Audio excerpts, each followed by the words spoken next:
When did it start to change? It started to change in the late 1700s when men started to think that everything revolved around him. There were several guys that started it, mostly in France and Germany. They came up with the Manifesto of Equals. World War I and II were fought to keep socialism out.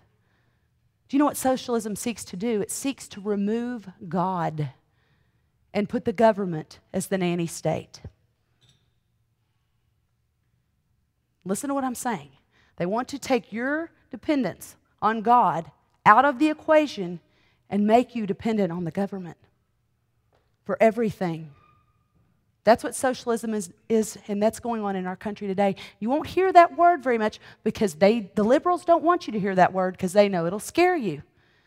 But there's a guy named George Lakoff that writes all the rhetoric, and he just takes all the words from the Communist Manifesto and just changes them around. Research it. Don't take my word for it. There's a great book out that I read also when I was doing research. It's called The Battle for America, Socialism versus Christianity. We need to read it because we've got a generation of people growing up that are confusing socialism with Christianity. They are not the same things. Do you remember the 10 Commandments that I told you about earlier? The first 4 are our relationship with God. The next 6 are our relationship with each other. Socialism removes the top 4 and makes it all about our relationship with each other, and that sounds so warm and fuzzy, and we fall for it.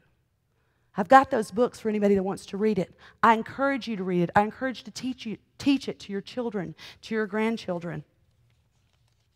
I've also got a whole thing on the men of socialism. I'm not going to go through that. Look it up. Read it. I may step on toes right now, but at the last Democratic National Convention, they decided to take God off their platform.